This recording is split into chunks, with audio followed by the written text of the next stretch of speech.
Hello, hello, everyone. Welcome back to the podcast. I am so excited. We have a guest today. Our guest today is Dr. Henry Zaremba, or Dr. Z.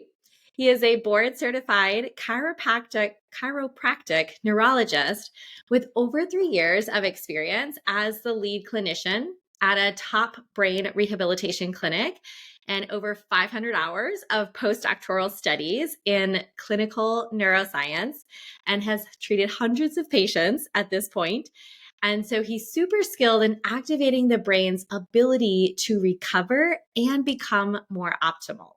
So that's our little bio spiel about Dr. Z here today. And thank you so much for being on the show. We're so grateful to have you. Absolutely. No, I was really excited when I came across your podcast, and it's just such an important message. I feel like for people to hear. I think you hear sometimes that the coaching market is a little saturated, but I don't know if I could disagree more. People are struggling now more than ever, and need to know where to turn, and just maybe need an extra little boost, an extra cheerleader, things like that. So yeah, I'm really happy to connect with you, and this is exciting. Yes. Oh my gosh, so good. I just even to what you just said there, I could not agree more too. I was had a call with someone the other day, a client, and I was like, thank God I'm here for her. She's going through some very tough mental health issues. We're not even talking about the like physical things like to be doing. We're just trying to like go from like below normal levels to like some kind of like I can feel good today. And Mm-hmm. I know she's not the only one. I know Yeah. there are so many people struggling and mental health is so hard to even like bring up, or even the mindset piece. People are like kind of, well, like whatever, like no, no, no. Okay, like give me the pill or the quick fix or the thing. And it's like, you guys, we're gonna tell you. Right. um, Right. so good. Okay, so that was like the bio part. I want to hear from you. Like, let's tell our audience like about you, like what even got you to where you are today. Sure, totally. So, with me, it's kind of one of those stories that you hear about a lot of people in the healthcare world where they had a personal experience with, possibly the field that they're in. So, I grew up playing ice hockey. The Carolina Hurricanes have really turned Raleigh into like this awesome southern hotbed of hockey. I was playing for UNC Chapel Hill and had a concussion my senior year that ended up affecting me on kind of a deeper level than just the typical kind of headache, soreness, and things like that. I ended up having a lot of insomnia, issues with sleeping, and I'm sure my college lifestyle wasn't conducive to doing really well with that. But I also ended up having some emotional distress, some like depression, things like that. I broke up with my girlfriend at the time. I was kind of not on great terms with some of my friends, and it was just awakening to me, I guess, of the impact that your brain can have over everything in your life, how you feel, how you interact with others, how you're able to process information. I had to miss some classes, and then it wasn't my best academic semester, that's for sure. So anyways, around that time, Sidney Crosby, who's a pretty prominent hockey player still nowadays, he was at the time still in the early couple years of his career, and had suffered concussion in the Winter Classic game, which is the outdoor game that they play every year around New Year's. And he missed a couple months, came back, and he actually took another hit that seemed like it wasn't a big deal.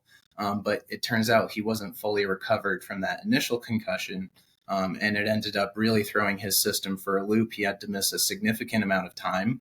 And he actually fathers Dr. Ted Carrick, who's sort of given credit as sort of the godfather of chiropractic neurology, or the originator.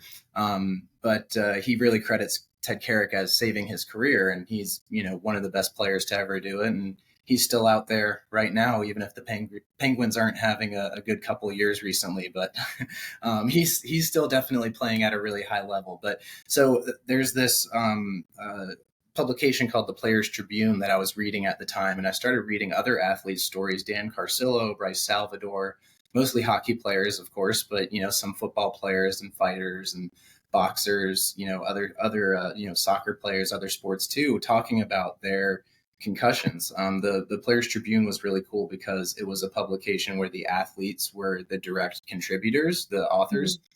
So all of the articles on there were kind of straight from the horse's mouth, sort of. So I always found that to be really cool. But anyways, that was for me. It was just kind of part of me just learning more about the brain, kind of thinking it was really interesting. At the time, I was studying exercise and sport science at UNC. And I was thinking athletic training, something like, I didn't have any sort of delusions of going to the NHL at that point, but I did, I did want to stay involved in sports. And, I figured if I could, combine, interest in like healthcare with sport world, possibly athletic training, PT, something along those lines. And this really uh, opened my world up in terms of what I wanted to do for a living. I knew I wanted to work with the brain, and I started learning more about how chiropractic affects the brain, and then furthermore, the idea of becoming a chiropractic neurologist. It's not something that I think has the profession has done a great job of marketing, but as chiropractors, we can actually specialize in what are called diplomate courses. So if you'll see like a doctor's sign up on the building, there's like the letters after their name. And so DC stands for Doctor of Chiropractic, but I also am a diplomate of the International Board of Chiropractic Neurology. Basically meaning I did extra hours of postdoctorate level study in neurology. There was clinical rotations and shadowing hours involved, and then also passing a really fun board exam. So that's me. That's kind of how I got to be doing what I do now. I've been working at Apex Brain Centers here in South Asheville. I guess we're technically in Arden for about 2 years now. Dr. Michael Trayford has been operating as Apex Brain Centers for about 15 years. And when I was in Colorado before this and sort of had the opportunity to seek a new job, the fact that he was looking for someone, it was just an opportunity I couldn't pass. Awesome. Oh, thank you for sharing that. That's so great to hear your background and what really led you to where you are today in this interest. And that just is like kind of fascinating to me too. Yeah, thinking about the concussions and all those different athletes in those worlds. Yeah. And when you start to put that in the like, as the focus, you start to be like, yeah, the brain, like there's this is very important and what happens. So I guess kind of thinking about like what it kind of came from you just sharing that is like, tell us in like layman's terms, kind of like everyone, like, how do you help people? And like, what does that look like? Like the kinds of people that are kind of coming in, and then what kind of results can people start to get? And then we'll maybe like dive from there of like some more specific questions. Awesome. Yeah, perfect. So at Apex, we mostly are treating patients through an immersive model of care, which is something that's gaining a lot of popularity, especially in the neurological rehabilitation world or the brain injury rehab space, because there's a lot of research showing that it's actually more beneficial than, for example, going to a center 1 hour, 2 or 3 times a week over a period of time.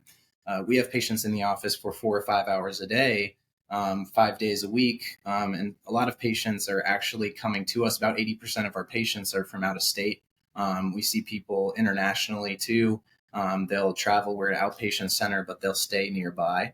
And we get to work repetitive brain therapies, basically. And it all starts with the evaluation. We do a lot of functional tests for the brain, almost think like a computer. We want to see what happens under different scenarios, see what kind of output happens. So we're going to test electrical output over different parts of the brain. That's a test called a QEEG, where we can directly measure, is there too much slow activity in certain parts of the brain, too much fast activity? Is it largely disorganized?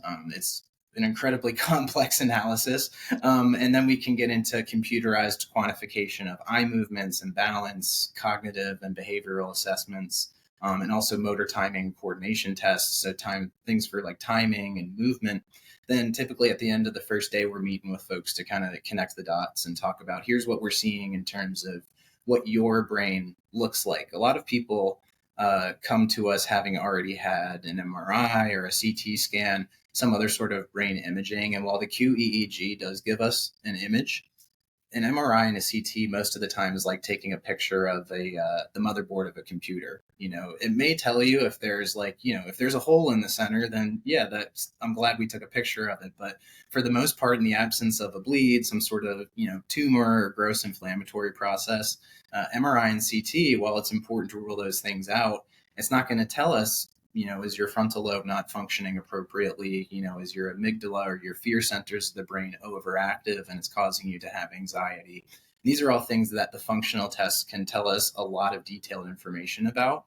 So for a lot of people, that evaluation process really looks more like looking under the hood to help you understand why you feel the way that you feel and sometimes how you got there. And then we also are keeping a lot of focus on what are we going to do about it. All the tests and things that we're measuring are typically things that we can influence in the brain, and that kind of gets into the treatment part. So with the immersive model, a lot of times that's Monday's the first day we go through the evaluation, and then Tuesday they come in and we get started with the repetitive brain therapies. And what we do to be able to go all day with, for example, someone with a stroke is generally going to have some cardiovascular issues underlying, and then their brain injury is also going to make it more difficult for them to have the energy to do anything for 5 hours a day. So we alternate between passive modalities. I kind of tell people we're going to stimulate your brain and then we're going to have you exercise your brain. And we're just going to keep going back and forth between those two things over and over again. And we have a lot of tools in the toolbox, so to speak, things like cold laser, hyperbaric oxygen, different types of vibration modalities, whether it's whole body vibration or more like localized vibration modalities, like things you can strap to the low back or a limb, something along those lines. And we get to work that way every day in the office. In the meantime, we'll have little meetings to talk about things like what are you eating every day, your nutrition, what are we going to do from a supplement standpoint, looking at are we having excessive levels of inflammation in the body that's going to affect the way that the brain is processing and trying to heal. So can we do things to help reduce that excessive inflammation, as an example? And then we'll also a lot of times help people with continuing these things at home. It's kind of like we like to see you, but we hope to not have to see you again, because that means that you kind of are master of your own brain and you've got things under control. And while we certainly have people that are coming in over and over again, a lot of people will build these really impressive home brain gyms. I've got some pictures I could send you of some really incredible gyms. I'm kind of like, wow, you should just open up a your own clinic there. And then we'll talk to people about what do we do day in and day out. It's kind of like if you go to the dentist and get the deep cleaning, but you don't brush and floss every day, the tartar is going to build up and, your gums are going to bleed and all those bad things are going to happen. So, with the brain, we talk about it like during this intensive period, we generate a lot of momentum where a lot of times I try to help people create these tangible, large improvements that we can measure. Because when people are seeing, wow, in 5 days, I saw a 30% improvement on my cognitive scores or an 80% improvement in my balance and stability scores, that can really help restore hope. For a lot of people don't find us as the first thing after their brain injury. Typically they're they're kind of sorting through PT, speech therapy, occupational therapy, which certainly is important things for people to be doing. But oftentimes they're left wanting more. And that's kind of where we come in, is helping people to really maximize what the brain is capable of, even dare I say, heal the brain, which is something that was unheard of 20 or 30 years ago. But there's all sorts of studies now showing neurogenesis, new neurons in the brain, synaptogenesis, new connections in the brain. So we're really good at just trying to meet patients where they're at. We We certainly hope for miracles, but we never expect them. We certainly have some of those cases that we can share with people. But typically the patients that we're working with are head injuries. So whether it's a severe or traumatic brain injury from a car accident or workplace fall, something like that, or sports concussion. We also see people for things like anoxic and acquired brain injuries, so post-infectious or post-brain surgery, tumor removal, things like that. And then we'll also see patients for learning and behavioral disorders and things like substance abuse. And then we also see patients for neurodegenerative disorders, things like Alzheimer's disease, Parkinson's, and other forms of dementia. So while it seems like that's a lot of different conditions that we work with, we're actually very much specialized because we're all about maximizing brain efficiency and brain output. So it's, again, meeting patients where they're at and trying to help them take the next steps. Ooh, okay. So hearing that, because most of who's probably listening to this podcast may Mm-hmm. or may not have like gone through some of those things, or obviously probably know somebody, Right. but we're like more thinking about, but all of these things I'm sure you've learned, like the brain, like how it processes and works. I'm sure all of that can be related to athletes, to the everyday person who's trying to lose some weight or reach a new goal or reach that new level. So, thinking about what you've learned from all these different kinds of patients and healing the brain and or maximizing it, I'm curious what tools we kind of mentioned. You kind of mentioned this when we were chatting, like what tools have you found that like the everyday person trying to reach their new goal or the athlete trying to, and this that could be two separate things, maybe two different tools, Right. but like what tools could they use that you've learned about the brain that we could use to, you had mentioned earlier, to help it either recover or to maximize our own potential in reaching whatever the goal is. Absolutely. And, while brain injuries and people undergoing these types of conditions certainly are the ones that tend to be the most often seeking out our care, we also do a lot of work in the performance optimization space. And that's where we'll work with athletes, whether they've had a concussion or we're looking at trying to make the brain as resilient to concussion as possible while also trying to help improve hand-eye coordination, reaction time. And one of the big ones that I work with in almost any patient, from a patient who's suffered a severe traumatic brain injury to someone who's just trying to function a little better, maybe they're an athlete, is self-regulation. The ability of the brain to regulate its own output, whether it's emotional output, cognitive output, motor and movement output, all of those things go through these different filters in the brain. And oftentimes, secondary to things like stress, secondary to just our lifestyle that a lot of us are living here in 2023, our brain gets stretched sort of thin and things start to fall through the filters that maybe shouldn't. And that's when some of us are lying awake at night having these repetitive thoughts over and over again. Or for an athlete, the kind of the jitters and the yips start to creep in where, you miss a shot or you're a little slow getting off the line. Whatever, you turn the puck over and they score on you, you start to, get in your own head a little bit. And, a huge amount of every sport out there, from an ultra marathoner to, hockey player, tennis player, any sport, it's all the real estate here between the ears, being able to control your emotional output, being able to control your stress responses. We need to Yeah. have stress, right? Without stress, there's no motivation to grow, right? Our brain doesn't need to function. I don't know if you've ever seen the movie Wall-E, that Pixar movie. Oh, yeah. But they prognosticate about the future, and there's these, sort of larger people in these like floating chairs, and they're shoving popcorn in their mouths and things like that. And I think that's just such a great example for us all to see of like our brains are such products of our environment, so we need those stressors and we need to have some sort of drive to keep us at our best and keep us striving for the next level. But being able to not let that stress get the best of us, and at times possibly even kind of move past it to be able to focus on the task at hand, is something that I spend a lot of time doing with, again, athletes, someone trying to learn to move their left hand again, someone trying to learn to talk again. If the brain is under this fight or flight state, you'll hear terms like fight or flight. That's essentially a survivalistic mode where the brain's only concern at that point is survival, right? So forming new connections, learning new things like we're trying to do here in the office under states of severe anxiety and hypervigilance.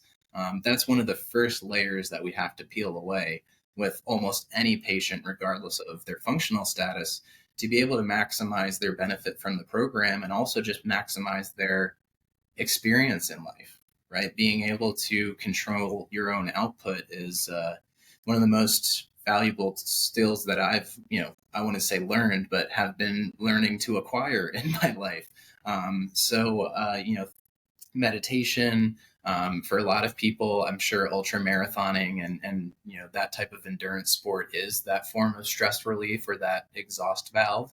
But that having that not only that purpose, but also that ability to kind of de-stress, sort of, I always think of the exhaust analogy like the Tom and Jerry cartoons with the steam whistle, but being able to kind of let off some of that steam, and not be overwhelmed by our anxieties and by our system's fight or flight responses can be one of the most important thing for athletic performance improvement, as well as recovery for someone with a brain injury. But in terms of tools, things that people can use, the same programs that we're using and the same tools we're using for people with post-concussion syndrome. I didn't even mention, we see people for post-COVID, and long haul COVID is something that over the past couple of years we've been seeing people for. But tools like cold laser therapy and hyperbaric therapy, where, to put simply, what they both do is they help with cellular energy production. That's going to have a huge impact on someone who's trying to recover, but also looking at the neurologic aspects of performance, whether it's maximizing your form, maximizing your focus, maximizing your reaction to the environment around you. For someone who's running for tremendously long periods of time, and I bet you could speak to this, I'm sure it might be tough to kind of stay focused on, the run and your performance and things like that the whole time. Do you kind of have a certain thought pattern or, songs in your head? What's going on? Yeah, I mean, I definitely use music as a way to zone out from all the chatter in the brain when it wants to like invite the thoughts in of negotiating to stop, or what's that thing going on in your knee, like maybe you're tired, whatever it is. Like, so music is a great way that kind of distracts and allows my brain to stay in like more of the meditative state. Mm-hmm. um Gosh, I definitely have thoughts I'm sure I've used. I don't necessarily have, I know a lot of people will be like, well, like just one more mile, or just, I have Mm-hmm. used something like that before. Well, like just get to the next aid station. Right. It's like, and like, make sure you're okay. There's people there. There's other Yeah. humans there. You can eat. Like, okay. So that is usually like, let's just make it to that next stopping point. And it's like, that way it cuts the 100 miles or whatever, 50 miles, like shorter. It makes it more like comprehensible for my brain to like grasp onto. I love that. Um, and honestly, and then like, I'm a huge, I feel like people know me by now to this, but I'm like, I love to run. I'm not like so masochist that I just want to like run by myself for 100 miles. Like, Mm-hmm. I love having my friends, community, like even like the aid station and loop races. I've chosen races so where I'm like, I can be with people. So I can Right. talk to other people, and that distracts my brain. I think that like saved me in my last race. I had a bunch of friends just all come out and join me. And without them, I would have gotten in my head and all those thoughts that come up to Yeah. have me stop. Yeah. But because they were there and we were talking, it got me to the end. Yeah. That's huge. So, two of the last things that you said, actually, there's some really cool brain underpinnings that help describe that. So, the first thing that you were talking about was the idea of like, just get to the next station, just get to the next, landmark. What that's doing is you're getting a dopamine rush. And dopamine is a neurochemical, it's a neurotransmitter that's associated with a lot of different functions in the brain. But one of the things that it's has a huge influence over, that's important in that scenario, is our sense of reward. So you maybe have even heard the term like dope, which refers to certain drugs and things like that that increase our dopamine for a period of time, right? Then it drops off a cliff.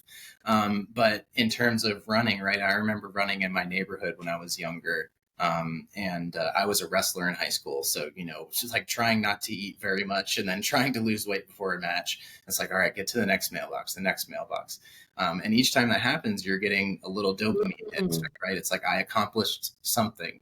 It's Yeah. like for a lot of my patients that have brain fog, cognitive difficulties, task disorganization, obsessive compulsive disorder is something that we see a great deal of. And for a lot of times for those people, the ability to move through a list and sort of check things off, each time you're checking it off, boom, you're giving your brain a little bit more dopamine, which is that sense of reward, which then feeds into other systems, which helps with our cognitive processes. It helps with our emotional state regulation, and it helps us keep going in the race, right? So that's a Hmm. cool one that even looking at whether you're running or even in life, right? You're having a tough time. I got to get, through this next appointment. I got to get through the end of the workday. I got to get through this current drive I'm in right now because I'm in traffic, whatever it is. That's, I think, a great way to understand the way that our brains work. The sooner you can give your sense a self of accomplishment, it helps generate that momentum that hopefully will lead to further accomplishments down the road and down the line. And then Oh my gosh. Oh, go ahead. Go ahead. I'm like, when you're done with that, before you go on to the next one, I so have, yeah, want to add on. oh no, I was going to move on to the next thing. So Oh, yeah, okay.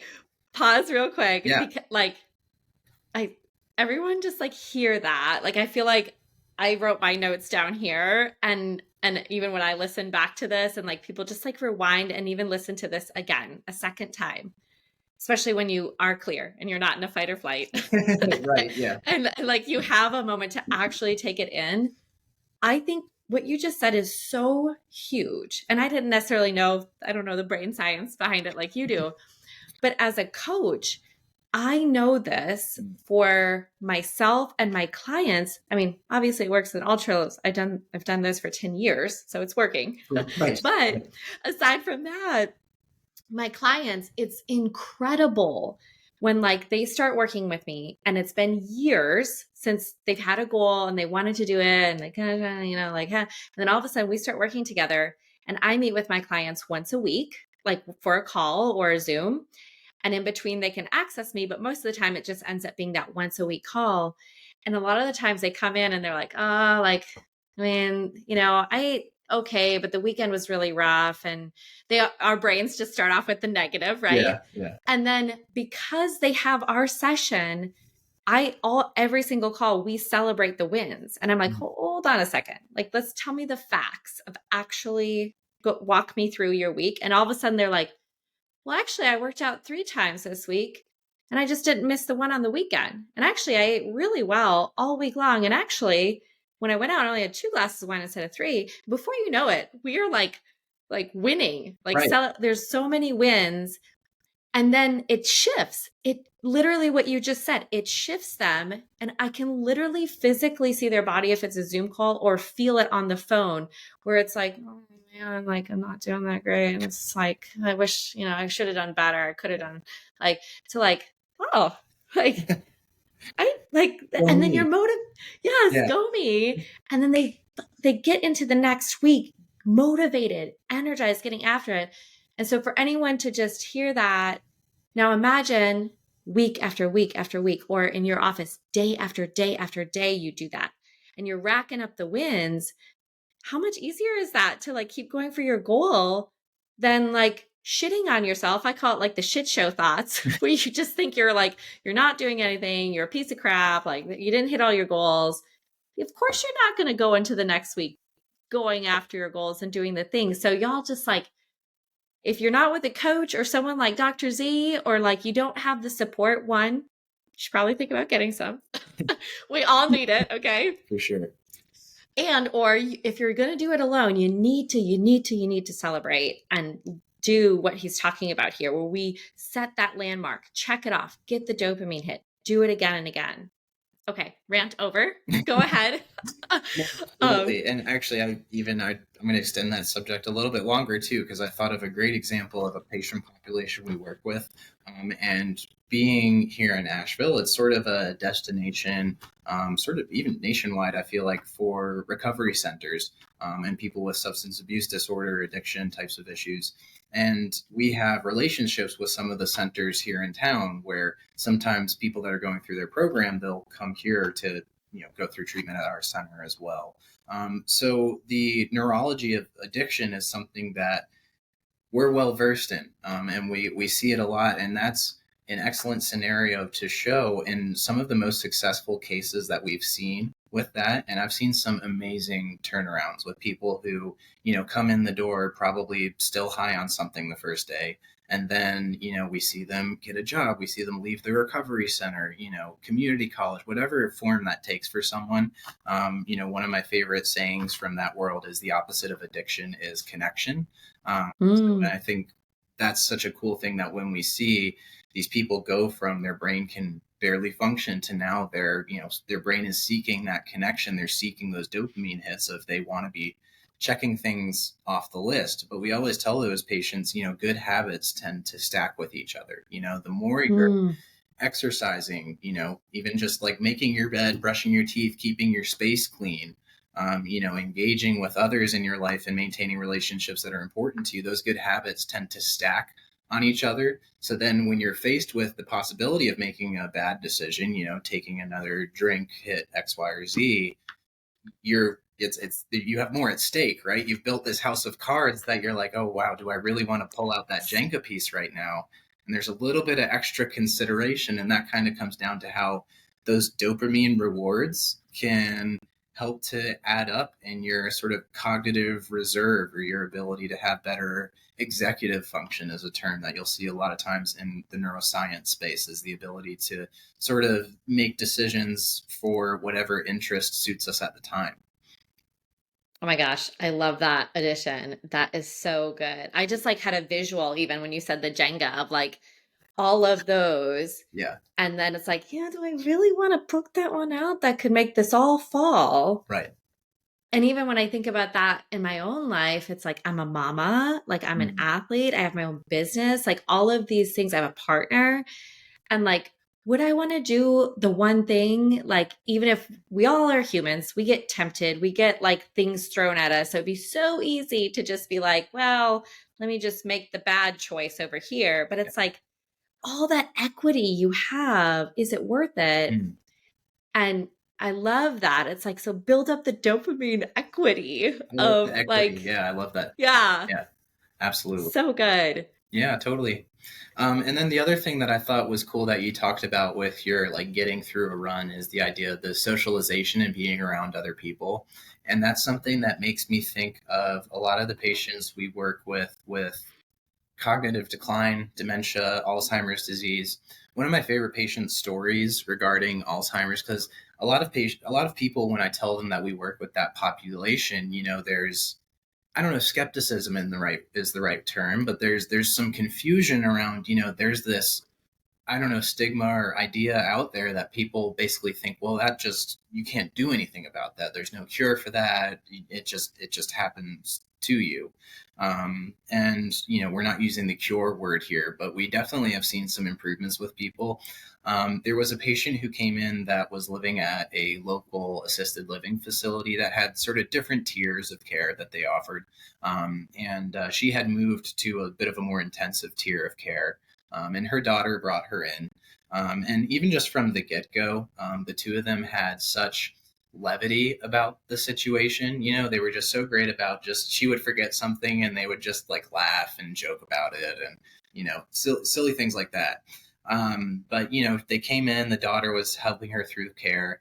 And this woman had a history as a social worker. She worked for about 40 years, working as a social worker, doing, I think, especially like child placement for adoptions, things like that. But she went through a 10-day program, so 2 Monday to Friday weeks consecutively at our center.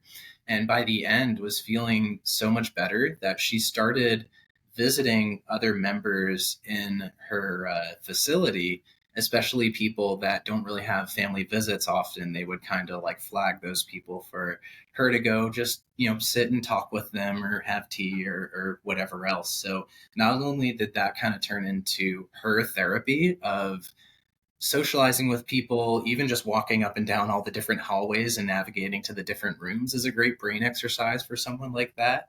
But she's getting to socialize with other people, but she gets the purpose, right? She gets that sense Yes. of feeling important. But back to what I originally was talking about this for was the idea of one of the other most important chemicals in our brain for being able to optimize our performance and feel good, and that's serotonin. And serotonin is one that is somewhat famous for a group of pharmaceuticals or medications called SSRIs, or selective serotonin reuptake inhibitors, which sort of gained a lot of prominence in the 90s and early 2000s for depression treatment. And that's something where that paradigm is sort of being rethought in terms of, is that ultimately the best way to treat these things? There's certainly people that feel a lot better on them, but there are some efficacy questions there that are kind of coming to light. Regardless, tangent. Serotonin is the best way to boost serotonin in the brain. And whereas dopamine is that sense of reward, like I got an A, I checked off the list, accomplishments. Serotonin is that sort of warm, fuzzy feeling we get when we're laughing with friends, we just have that sense of belonging. So socialization really has been shown in the studies to be the best way to boost our serotonin levels in the brain. And like I said before, with the pharmaceutical drugs, serotonin plays a big role in depression.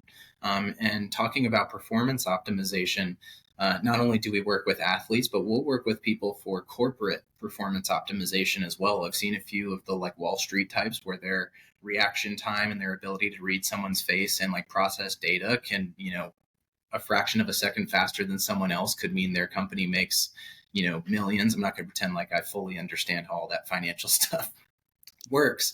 But corporate burnout, that's one of the other things that, we're seeing just kind of plaguing people nowadays. And younger, people are coming in their 30s with corporate burnout nowadays. And they're deficient in their serotonin. We talk to them more about what they're doing on a day-to-day basis. And it's like, wake up, work, go home, probably do some more work, play video games or something in their space, and then go to bed.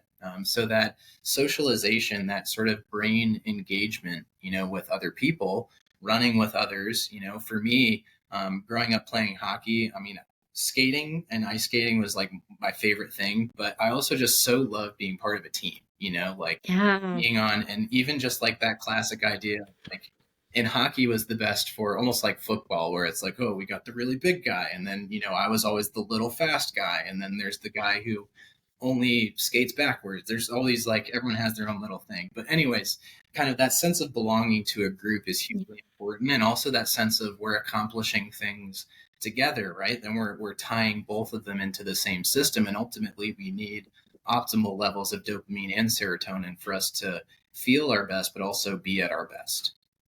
Ooh, I love that.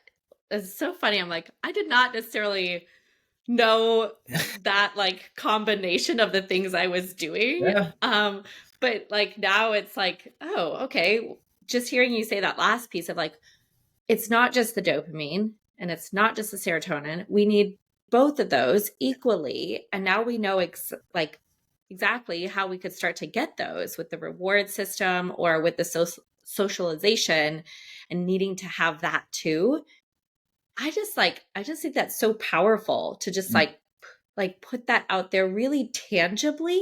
Mm-hmm. So I feel like you read that, you see the articles, and you're kind of like, hey, what does that mean? Like, what do we, Right.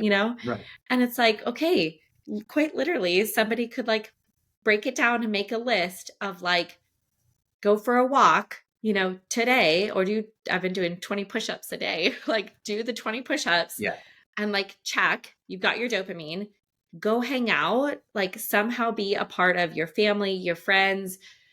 And that actually even, so yeah, that's great. It's like if we put these two together, figure out how you can get that more in your life, that is going to help you feel better automatically and perform better, whatever area that is. Right.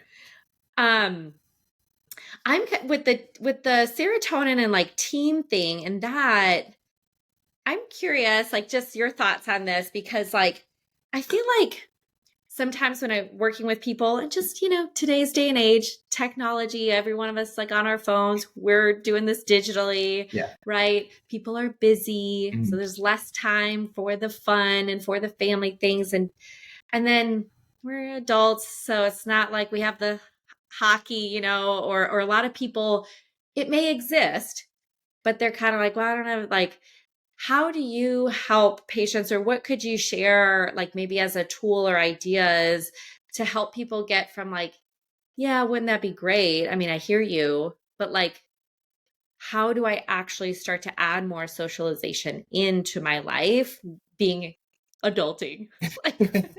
I know what you mean. And You know what I mean? Yeah. just like even where I'm at in my life, I moved from Colorado to Western North Carolina. We live outside of Hendersonville, my wife and I, and we actually, our daughter, who just turned 11 months old.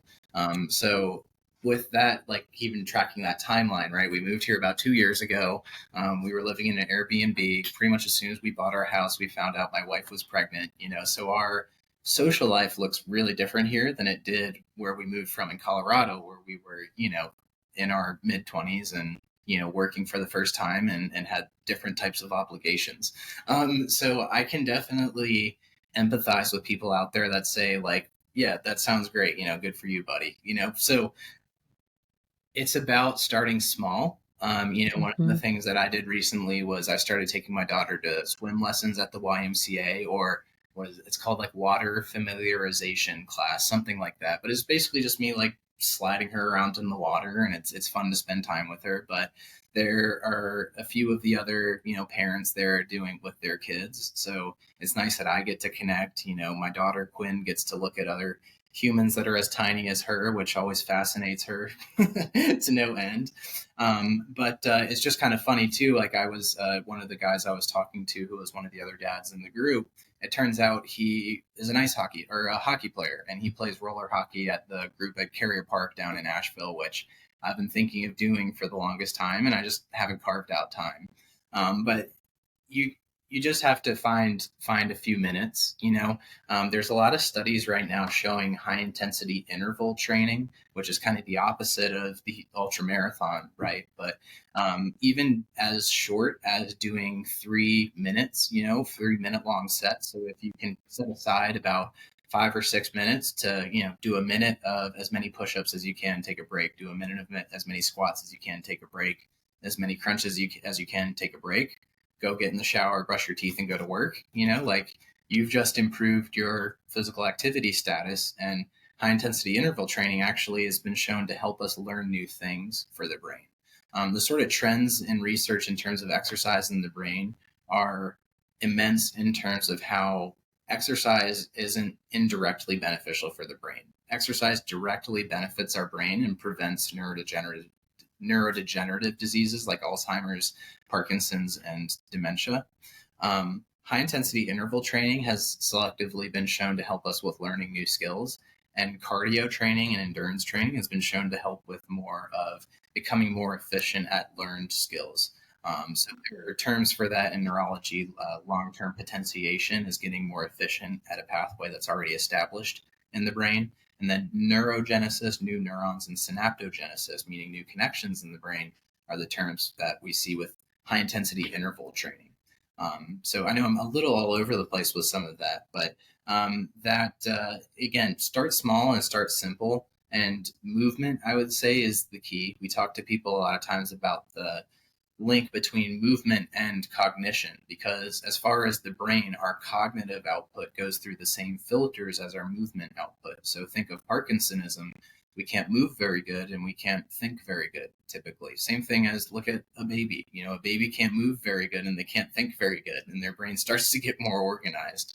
And One of the other ideas too, even just with socialization, is when I started working here, Dr.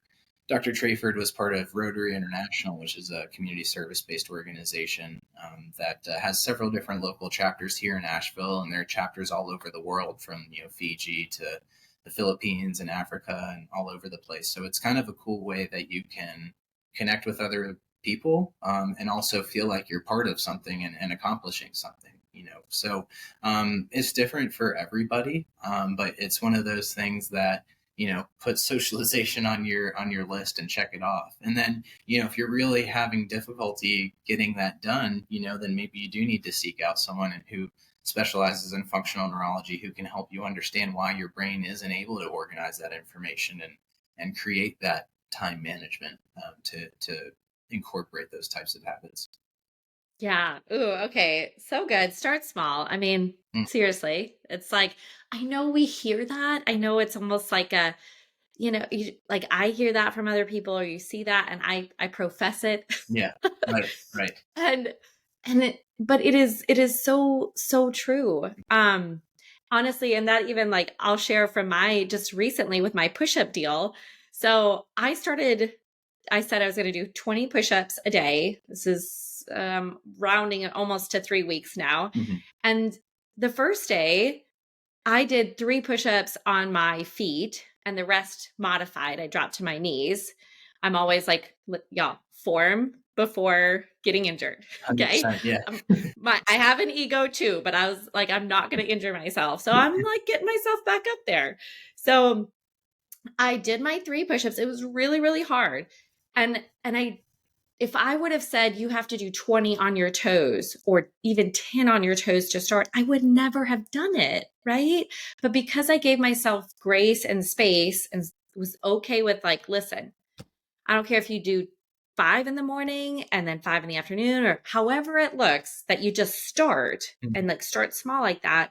And now I'm up to 13 on my toes already and 7 modified just in less than 3 weeks. Okay. So, like, that's the progress someone, that you can make, whatever that your push ups, whatever your goal is like that. If you start small, you start and then you will progress. And look how far I've come already. Mhm. So, for anybody, whatever that looks like, if that's running, if that's simply exercising, say 10 minutes. I'm just going to go do 10 minutes of a workout. Um, so I love that. And then I was just going to add on to one of my favorite ways for the socialization part and is doing something you love. Like you naturally wanted to do the roller hockey from coming from the ice hockey background. So that sounded so appealing. Like if you're going to do something, that's probably going to be it versus like going to the gym maybe, or like whatever it is. Like, and y'all, listen, I know the gym's accessible, but like the elliptical, I just feel like that's such a like brain suck. That's like such a like, well, I guess I got to go do my workout and I'm going to go on the elliptical. And Yeah. it's like, go do something you enjoy. And there's hiking groups around town. There's different dance groups. We have an incredible soccer, pick up here and games. And whether you're in Asheville or not, wherever you are, there is what you want out there. I promise you, there is something, some like You'll to find where what you want to do. You'll find it. everything but So the ice hockey rink. yeah, that one is a little harder here. Yeah. But you found roller hockey, the next Exactly. closest. Yeah. Exactly. Yeah. Adapt. Yes, right. So that would be the other thing. It's like when you find something, like I love to run. So it is not hard for me to show up to a group run. Yeah, obviously there's time that I can't go on maybe certain nights or certain times, but I could find one that I could go to. Yeah. Um, yeah, okay. And then the other, I just like movement equals cognition. Like I want to like repeat that or put that on a side. Is like I know that too from my master's is in exercise science and health promotion. Yeah. And one of the professors that I worked with very much worked with, oh God, why am I not thinking of what you just said? The disease right now. Parkinson Um, Park, the or A one, Alzheimer's disease. Alzheimer's. Yeah. Thank you. um, and, and a lot of his research and studies was around movement and exercise. And and I think what I heard hearing you share that was like, and I want everyone else to hear coming back to them is like, if you move your body, Like basically, because that then controls our brain and our cognition, that your emotional state, your stress state, your anxiety, your Alzheimer's, your productivity, your optimizing, being like the best athlete you can be, all of that starts with movement. And if we simply like move our bodies, whatever it is that you need to get better at, it affects all those areas. So I'm just like, so why don't we all just move a little bit more? Exactly. And our world is increasingly making it easier to not move. Going back to my analogy to that Wally movie, park a little further away at the grocery store. Simple things like that can go a long way. But for a lot of the patients that I work with, there are mobility concerns. If someone's in a wheelchair, or even someone with things like agoraphobia, where leaving the house is really difficult. Certainly there's a lot of layers there that need to be peeled away. But one of the tools that I think would be a really cool thing for your listeners definitely to look into is whole body vibration. And there's a lot of different devices out there that do different things. We have 3 different whole body vibration devices here in the office, and they all move slightly a little differently. In terms of planes of movement, think like up or down or rotation or oscillation back and forth. They all kind of have different ways they're perturbing our body to stabilize itself. But basically what whole body vibration does is we're standing on this platform, and it's moving really quickly, between 10 to 60 times per second is what a lot of devices and a lot of the research has been at. And it's creating muscle contractions. We have the righting reflex, where our body's always going to keep us upright. If someone shoved you from behind and you weren't expecting it, without thinking about it, your spine would contract to try to stop you from toppling all the way over. Whereas again, with a baby, they can't move so good. They're going to topple all the way over. But the ability to, I'm sorry, I kind of lost my train of thought there with my baby analogy. The movement and cognition. Sorry. Being able to move the body with purpose as well can be a huge thing for that. So we'll have a lot of our patients doing like yoga, tai chi. Faster isn't always better with the brain. Yeah, I'm sorry. I don't. No, you were talking about vibrations, I was. All whole right. body vibration. Yeah, no, you're good. Yeah, the 11-month-old thing. But so with whole body vibration, it's such a cool tool that people that can't move, right, we can kind of mimic those beneficial effects of exercise for those people. So if you're someone who's injured, and you want to make sure you're minimizing your detriment and your deconditioning. There's a lot of research right now for people going through different types of orthopedic surgeries and doing prehab, or actually trying to make sure their system and their muscles are as strong as possible to be able to bounce back faster after being sedentary for a period of time, or immobile after an operation. One of the cooler studies I came across for whole body vibration was studying bedridden patients with severe COVID. During the height of the pandemic, they were taking vibration plates into these hospital rooms and putting people's beds on the plates, or getting them onto the plate somehow. And they saw changes in inflammatory markers and cardiovasculatory markers, in their heart rate and their rhythm, and even just the amount of time they were in the hospital and were bedridden, and also the amount of people that were sent to respirators. All of those outcomes were better for the population that received the whole body vibration. So movement is cognition. Movement is just medicine for the body in general. But when we talk about the idea of feeling mentally stuck, I'm sure that's something that you talk to a lot of people about. Moving your body in new and different ways can help you move your brain in new and different ways, right? We talk to people a lot of times about the idea of enriched environments, especially during the pandemic. One of the things that was really difficult with people was even the most steadfast of homebodies, I'm sure, got a little tired of being in the same environment all the time. There were these cool studies that were performed called the rat park studies, where it was performed with rats in a laboratory setting, where these 2 different populations were put in these different settings. For both of them, they were given the option of regular food and water, and then there was a water that was spiked with cocaine. And so, yeah, rats with cocaine, right? So we had one of the sort of containers with the rats in it was just bland, wood chips, white walls, nothing interesting, all silver, and just think of very like a hospital medical environment. The other one, there was colors on the walls. There were spinning types of moving objects on the ceiling. There were things for them to climb up and down. There were different types of interactive kind of toys and things in there for the rats. And what they found is that the rats that were in the enriched environment never touched the cocaine water. Whereas the rats that were in the boring environment, they went for that cocaine water every single time because their brain needed to be stimulated. So the whole idea of like feeling stuck, right? And even back to patients with Alzheimer's, a lot of times we'll have the caregivers in the family. It's like paint the house a different color, move the Yeah. give their brain something to process that gets the wheels turning and sort of wakes up these cognitive centers. And same thing for, you're feeling stuck, whether you're trying to engage in a new exercise routine, you're hitting a plateau with your training, switch up the exercises you're doing, train in a different environment, train with different clothes on, switch up your routine in a way to introduce something to your brain that's a little bit different, and you'd be surprised. There are some cool studies out there showing that even just wearing different tints of LED glasses, and I do this clinically with patients, where blue tint might help someone, where red tint might help someone else. But with Parkinson's patient, especially in movement disorders, we can see that different color filtering lenses can literally change the frequency of someone's tremoring, change their balance, change their gait. So if you change the brain's input, you can change its output. Oh my gosh.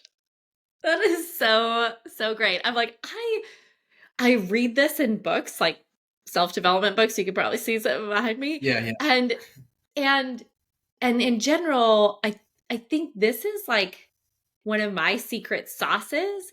I don't have the brain, again, the like education you do to like speak to that like you just did, but in my own training, like I'm a I would say a more rare ultra marathon athlete in that I spin and I love it, and I do like hit style spin.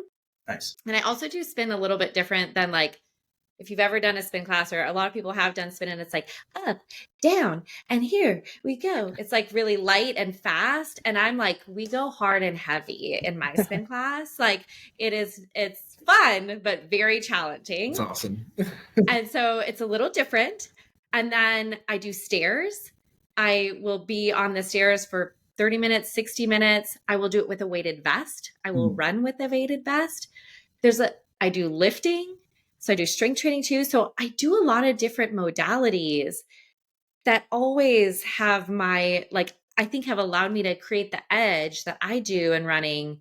And I don't even train full time as an athlete, right? And I'm like, I still can get really amazing results because I feel like I do that.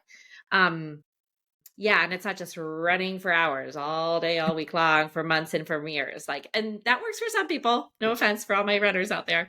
But like, I feel like I've been able to create incredible results from doing things a little different and switching it up like that. And I just love how, like, hearing that people can take that in whatever way you're feeling stuck. It's essentially like switch it up, and it quite literally changes your brain chemistry, what is going on up there to create new results. So it's not like a mystery of like, well, I don't know what to do, or I'm like, I'm really stuck. And it's like right here, like Right. what you do, just switch it up, do something different. And I think I would even add on to that. It's like I'm just thinking of like Einstein, and the way we do learn what works for us is like try something new and don't expect to be, the best at it. And Right. for it to go perfectly right, like be willing to switch things up and try something new and fumble through it and be kind of messy and look like an ass, or, whatever it is, to do that new thing and give it a shot, because it will quite literally get you new results if you switch it up. Yeah. No, absolutely. We talk to patients about that all the time. It's kind of like keep doing what you've done. You're gonna get what you've got, and Yeah. I think that a lot of times these types of sayings kind of come from that addiction world. I love that. It's almost like military people and people from the addiction world just have all these awesome like little sayings, like hurry up and wait, or I don't know, little things like that, those little tidbits. Right. Yeah, and one of my favorite, even just examples of that changing it up is we'll have patients where we're seeing them all day every day, they're like sick of us by the end. Just kidding. But so they're a lot of them coming from out of state, they're staying in an Airbnb or a hotel nearby, they might have mobility concerns, so they're generally not like dressing up every day to come in, right? And it's like, and we're like, yeah, we're comfortable clothes, but we've every now and then we'll have a patient where they're kind of wearing the same gray sweatshirt and sweatpants or whatever else, throughout the week. And then Thursday, they're feeling a little bit better. And maybe they wear like a hat, their favorite hat or something, or, they'll do their makeup or their hair that day. There's like a little thing. We had a patient recently where it was a stroke victim and her husband, and they came in on Friday after their first full week, and she had seen some amazing progress. And they were literally wearing like the loudest, brightest colors like you could imagine after wearing like the gray sweatpants kind of all week. And, she was also just like in a great mood. And one of her difficulties was communication and talking. And I think she was feeling a lot better with that. And she was talking way more than she did. So these little things, they all have an effect on the brain. So if you're, messy environments don't tend to lead to being super productive. My wife is probably watching this right now and it's like, seriously, like you're keeping things clean, keeping things just interesting, have things that you enjoy in your space. I have some pucks over here that a patient gave me that were signed by one of my favorite players. They're kind of like commemorative Stanley Cup pucks, and it just kind of makes me happy every time I'm in my office space. I've got a picture of my wife and my baby. It's just your space can have a big influence over your mindset. And I'm glad you said that too, because that was the other thing I picked up from the study you shared, where it was like, and I've read other books. I don't know if you know Dr. Benjamin Hardy, yeah, but his whole thing was like basically change your environment, and quite literally your brain will change into doing more of those natural things. Like if you're in a messy environment, you'll keep doing the messy things. If you clean it and organize it, you will naturally want to keep it more clean. Like I'm not saying 100%, but so our environment does matter. That was a huge takeaway from that study too. absolutely. And even just with the immersive model of care that we're doing with most of our patients, think about going to summer camp when you were younger, or maybe even like your boys nowadays. Like they probably learn more of whatever skill, whether it's the clarinet or soccer or X or Y or Z, they probably learn more in that week than they kind of do over the course of a whole semester, kind of in the usual setting, because they're immersed in it. That like language programs, people that go and, live abroad for half a year learn more than they do in 4 years of college, sitting in a classroom. So when patients are here and they're around other people that are trying to heal their brain, other people that make them feel less alone because maybe they're going through similar types of experiences, they get that serotonin, they get the dopamine of seeing their scores improving on some of the therapies, and some of the, I always jokingly call them video games, some of like the touchscreen hand-eye coordination and memory things that we'll do with people. So yeah, setting is kind of how it all sort of comes together. Mm. Oh my gosh, my brain is firing right now with other ideas. I know. And I'm gonna. I looked up a few different articles too, and I was like, wow, we've talked so much about like brain chemistry and how like your mindset and all these different ways to affect that. And I've got like 2 more podcasts of material here. Right. For next time. I know. I was like, okay, to be continued. I Yeah. think we'll definitely have to do a reboot and like a part 2. Yeah. For now though, like yes, I think everyone's got some really great like tangible takeaways to be able to like quite literally could move forward with. Mm-hmm. But I want to just check in. Was there anything that we didn't get to talk about, at least in this session, Right. that you really wanted to share with everyone? Yeah, of course. So I think one of the things to keep in mind about the brain is that it's an organ just like your liver or your heart or anything else. It's affected by inflammation, your blood sugar, all those little things will have an influence on your brain. And we live in a day and age where we're really seeing epidemic levels of these neurodegenerative diseases. We're not at all about scare tactics here in the office, but we do feel it's our job to help educate people. And a lot of people get a lot of people get a colonoscopy around the time they're 40 or 50, but a cognoscopy, or sort of like a brain test, isn't really as common until something starts to go wrong. So I think that if you're someone who's a little stuck in the mud with things, look up someone who specializes in functional neurology near you. Take your mental health seriously. All of these things that we're talking about are great ways that you can try to influence your life to be a little bit better. But if you're dealing with underlying mental health deficits, if you're dealing with underlying infections, things that we'll find in people all the time when we order lab tests, there are medical tools out there that can help you overcome some of these barriers. But it's also up to you to do the work too. I generally tell patients kind of early on, this is a partnership, and I have my job. Mm-hmm. You also have your job in this too. It's not, it's a two-way street, and one of the biggest mistakes that people make with their health nowadays is thinking it's someone else's responsibility because they pay their insurance premiums and maybe they get physicals every couple of years. There's a lot more that you can do. And I'll bet if you're listening to this podcast, you're probably someone that's already more interested in the deeper dives on your health and that type of thing.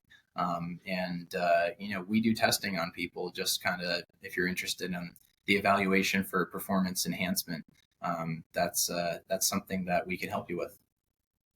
Awesome. Oh, I love that. That just overall plug for like mental health.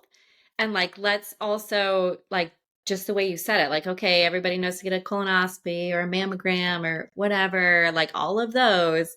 Let's add the brain to that 100%. list of like, especially if you are feeling stuck or there's something that floating around that kind of you just got a nudge that says like, oh, this is I've been stuck. I've tried some of those physical things maybe, and that hasn't worked. Mm. Like this is another option. I think that's the other thing too, is like, we're like opening the door to be like, sometimes even when like clients come to me and they're like, well, maybe they've tried the dietitian, they've tried a personal trainer, or they've tried a program or something. And it's like, okay. And like, there's something else out there, me, you, like whatever, like, but there is other professionals out there.